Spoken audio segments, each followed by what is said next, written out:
They thought it was just another rock, another frozen wanderer from the edge of interstellar space, a lump of dust and ice drifting silently through the void, indifferent, meaningless, a relic from somewhere beyond our system tossed across the stars like a coin into an endless ocean. But then, 3I-ATLAS refused to behave like anything we had ever seen. At first, it seemed to follow the familiar script of interstellar visitors, a hyperbolic trajectory, a brief appearance, and then disappearance into darkness. Astronomers cataloged it, ran their simulations, and filed it away as another curiosity, a footnote to the likes of Oumuamua and Borisov, but something about its motion didn't fit. The numbers refused to settle. Its path bent slightly, then corrected, as if guided by intent rather than gravity. When ground-based telescopes recorded faint pulses emanating from its core, rhythmic, structured, repeating every few hours, most dismissed them as cosmic noise. Radiation spikes, they said. Interference. But one pattern kept resurfacing. The pulses weren't random. They came at precise intervals,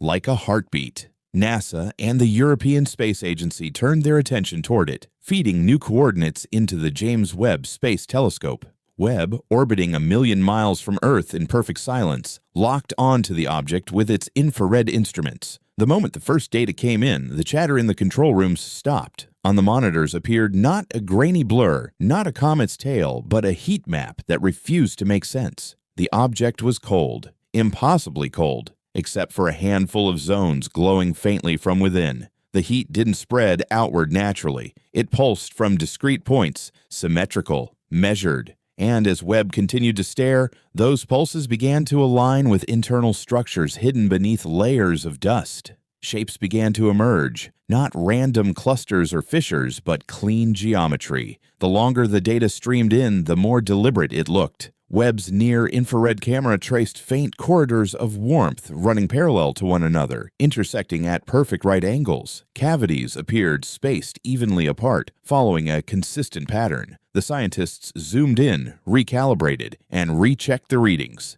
The grid repeated, again and again. It was impossible. Nature does not build in straight lines. It does not carve corridors. It does not align voids at 90-degree precision. And yet, there it was, a repeating structure embedded inside what should have been a frozen comet. At first, researchers blamed the instruments. Maybe cosmic rays were corrupting the data. Maybe software was overlaying phantom patterns. But when Webb's backup sensors, MIRI and NER-SPEC, confirmed the same geometry, disbelief turned to silence. Multiple wavelengths, multiple instruments, all showing the same thing. Heat zones arranged like a design, not a coincidence. A quiet message went out across the global astronomy network. Private observatories from Chile to Japan began to verify the readings. The data was consistent.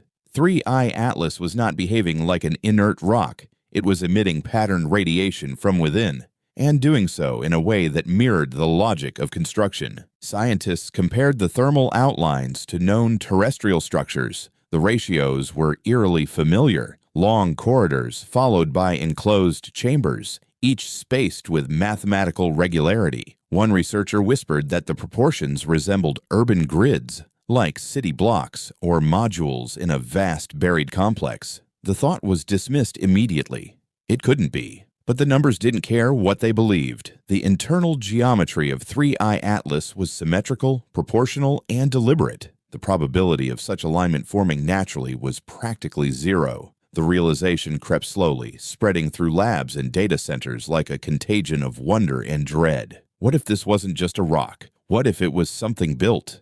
As Webb continued to collect data, the images grew sharper. Beneath the crust appeared layers, strata of material alternating in density and reflectivity, like insulation or armor. In some regions, heat pooled as if trapped by internal walls. In others, it flowed along narrow channels before fading into darkness. Something inside was managing its own temperature. To the naked eye, the object still looked ordinary, a tumbling, dark fragment a few hundred meters across. But the instruments told another story. Inside, it behaved more like a machine. A series of low-frequency emissions followed, faint magnetic fluctuations that rippled outward, timed almost perfectly with the heat pulses. They weren't radio signals, but they had rhythm, modulation, intentionality. Webb recorded them, parsed them, and sent the patterns down to Earth. Analysts ran Fourier transforms, cross-checked against cosmic background noise, and found harmonics that shouldn't exist in random natural spectra. The question grew heavier with every hour of observation. If it's not natural, what is it? No one wanted to say it aloud. Not at NASA, not at the ESA, not in Beijing or Moscow or Delhi. But in private calls and encrypted channels, the same word kept appearing: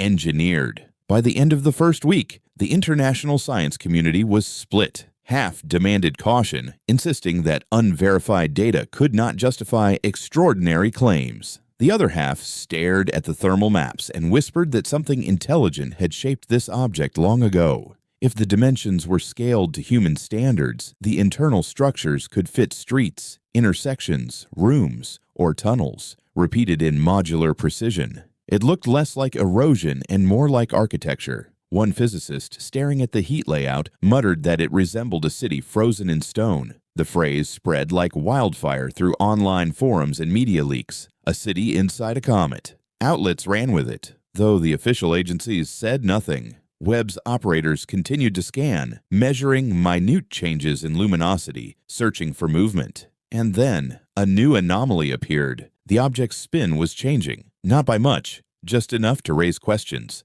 Tiny fluctuations in angular velocity suggested that mass within it was redistributing, ever so slightly. It wasn't just tumbling randomly anymore, it was adjusting. Theories exploded overnight. Was it reacting to sunlight? Was internal melting causing the shift? Or, and this was the question no one wanted to face, was something inside it moving? For a moment, the scientific world teetered between excitement and fear. The data was undeniable, the implications unimaginable. For the first time, humanity stared into the black and saw not a reflection of chaos, but of order. Order where there should be none. Webb's sensors continued to stare, capturing the faint flicker of heat, the rhythmic glow of an object that should have been lifeless. And as the data scrolled across the screens, a single thought crystallized among those watching. We are not just observing a rock, we are witnessing a design. Something built it, something sent it. And now, across the cold silence between stars, it was looking right back at us.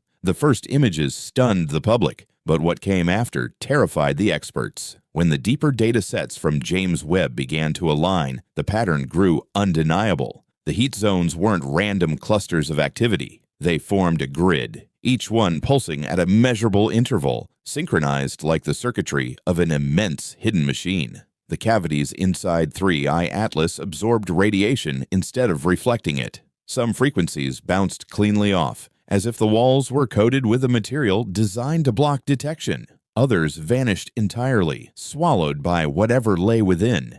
It was the kind of energy profile you would expect from a shielded structure, not a rock. Analysts modeled the internal temperature flow and discovered that the heat rose and fell in repeating cycles, regulated as though by intention. On Earth, such precision only occurs in systems built to maintain stability: reactors, habitats, ships. Webb's instruments tracked the timing down to milliseconds, and the numbers told one story. Something inside was managing itself. The conclusion hit like a silent explosion through every lab reviewing the data. This wasn't a geological anomaly. It was an engineered environment. Behind closed doors, the phrase vessel hypothesis began appearing in encrypted memos and research drafts. Not everyone dared to use it publicly, but everyone thought it. If the geometry inside was built, if the heat was controlled, if the cavities were shielded, then 3I-ATLAS might not be a fragment at all. It might be a ship, one frozen, damaged, or dormant, drifting across the centuries. The implications shattered boundaries. Suddenly, astrophysics and archaeology were the same discipline.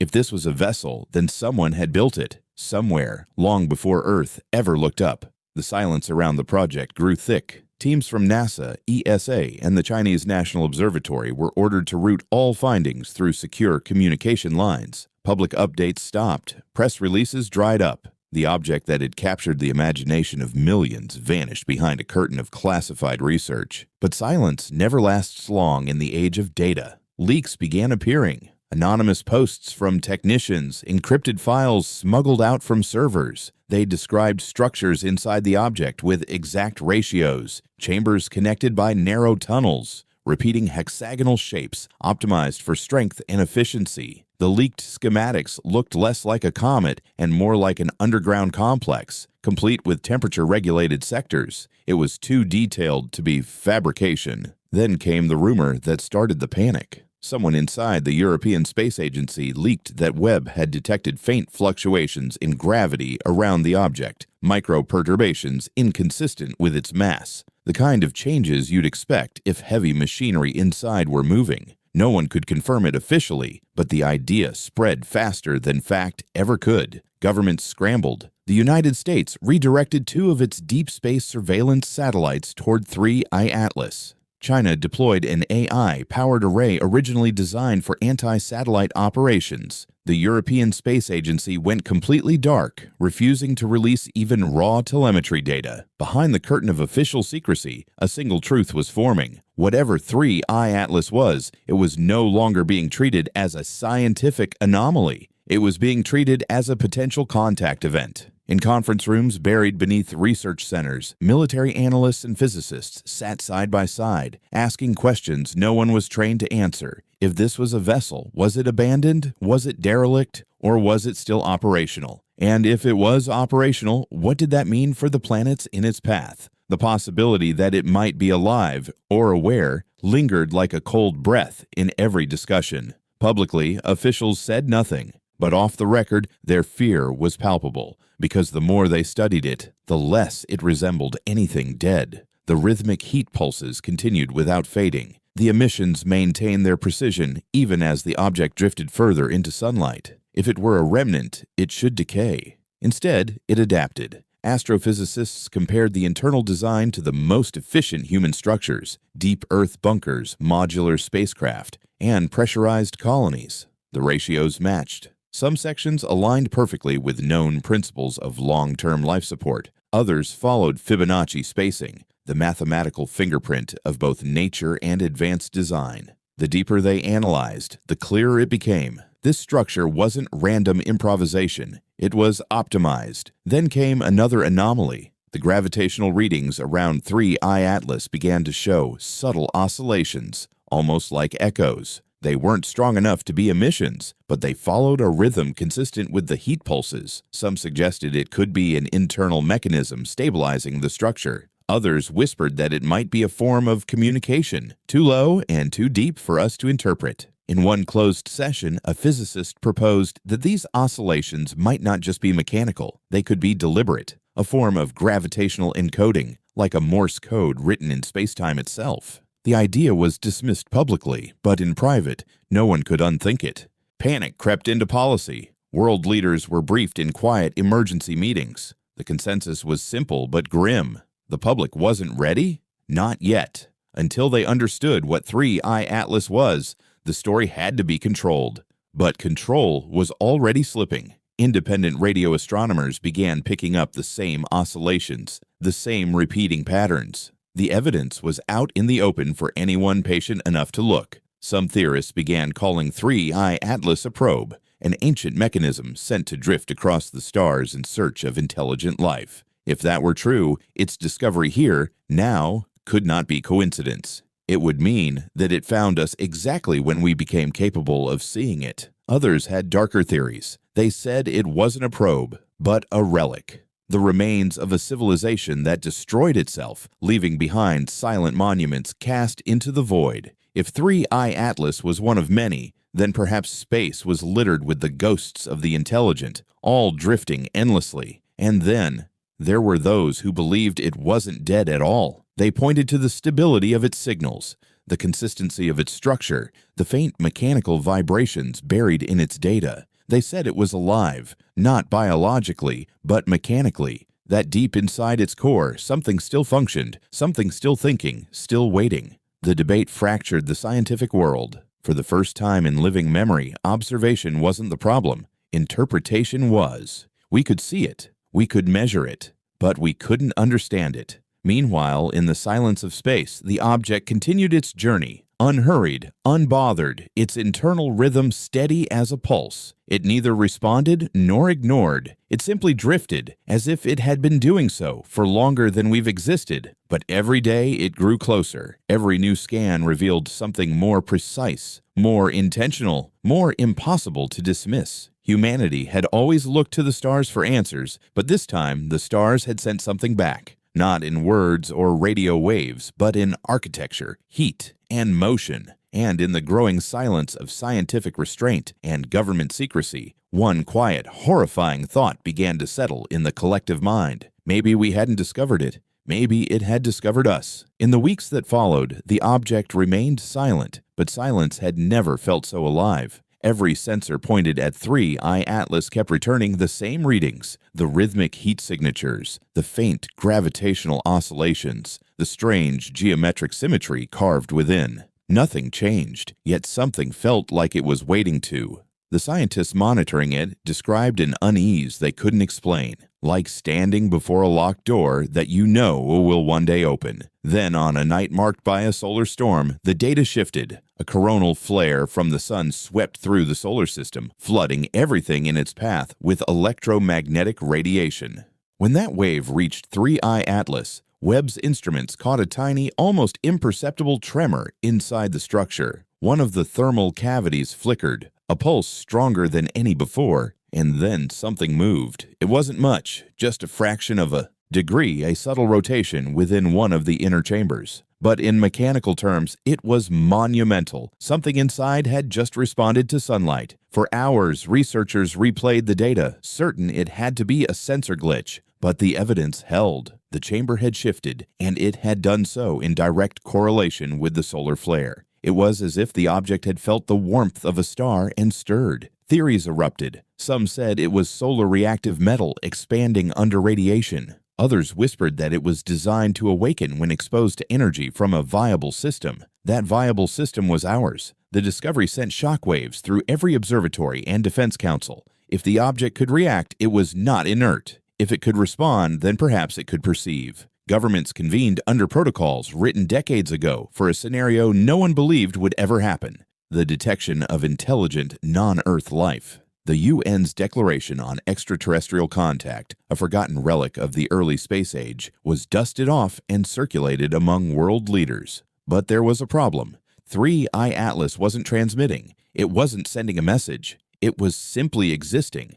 But existing in a way that implied design, purpose, and now motion.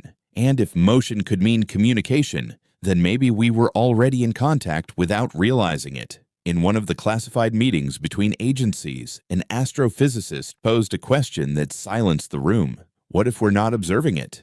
What if it's observing us? The idea wasn't science fiction anymore. The sequence of heat pulses had shifted subtly after Webb's infrared scans intensified. The timing had changed, not randomly, but in perfect ratio to Webb's own observation intervals, as if the object had noticed it was being watched and adjusted its rhythm to match. Around the world, data centers began to see the same thing. Every telescope, every radar array aimed at 3I-ATLAS recorded slight feedback echoes, patterns returning at harmonics too precise to be coincidence. It wasn't answering our signals, but it wasn't ignoring them either. It was mirroring them. The realization came quietly, but hit like thunder. 3I-ATLAS wasn't a drifting relic. It was reactive, observational, adaptive, and if it could mimic, it could learn.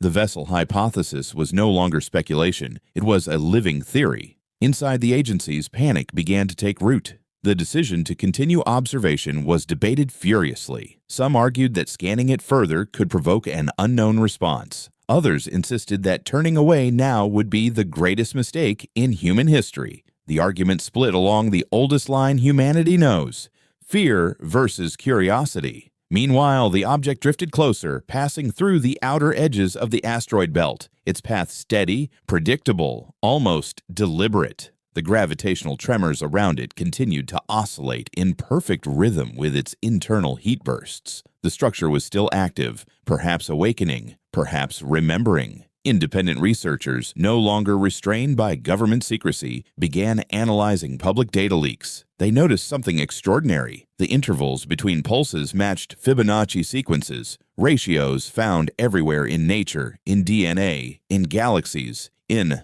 the spirals of seashells. The object wasn't broadcasting language, it was speaking in mathematics, the one code every intelligence understands. The numbers implied intention, and intention meant mind. Religious leaders called it a sign. Scientists called it a system. But those who stared longest at the data began to wonder if there was any real difference. Because in that pattern, in that ordered dance of heat and silence, something deeper was taking shape, something that felt aware. Then came the second movement. Another chamber inside 3I-ATLAS shifted, larger this time, by less than a degree. The timing matched another solar flare. The pattern was clear now. Solar input, mechanical response. It was as though the object was drawing power, gathering energy, testing its own systems after an eternity of rest. And for the first time, it emitted something measurable, a low, deep gravitational pulse, spread thin across millions of kilometers. It wasn't random, it was rhythmic, it was alive. The signal wasn't one we could decode, but its meaning was clear. The universe had just answered back. In the hours that followed, international communication lines flooded with encrypted chatter. Military satellites were repositioned. Civilian observatories were quietly ordered to suspend live streams. The story that had captivated the world a month earlier disappeared from headlines almost overnight. Governments called it a data correction. They said Webb's readings were inconclusive. They told the world to move on. But the scientists couldn't. They had seen the movement. They had measured the pulse. And they knew what those tiny shifts implied. Control. A self-regulating system acting according to stimulus, behaving not like debris, but like awareness. Among them, one theory began to form, whispered in private networks and late-night calls. What if 3I-ATLAS wasn't built to find us? What if it was built to wait for us? To remain dormant until something, somewhere, achieved the ability to notice it. In that sense, it wasn't just a visitor. It was a mirror, a device that reveals the moment a civilization becomes capable of looking back into the void. And if that were true, then the instant Webb's gaze touched it, we became the signal. The observation itself was the trigger. The telescope didn't just see the object, it woke it up. The thought was unbearable and yet strangely inevitable. For centuries, we'd imagined first contact as a voice from the stars or a landing on Earth. But what if contact doesn't begin with a message, but with a reaction? A subtle change in something ancient and patient, a structure that had been sleeping until our curiosity stirred it. The watchers didn't have to send words. They only had to wait for us to see them. And now, we had.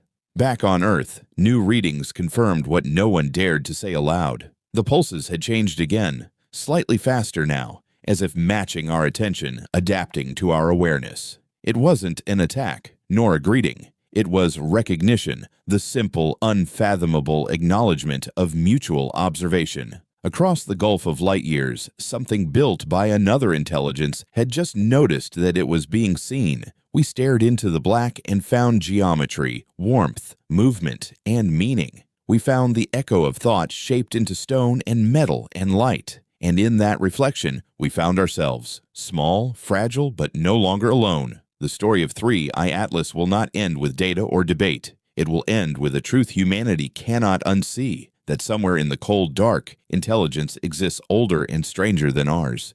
And it has always been watching. Perhaps it was never meant to communicate, never meant to interfere, only to record the rise of those who learned to look up.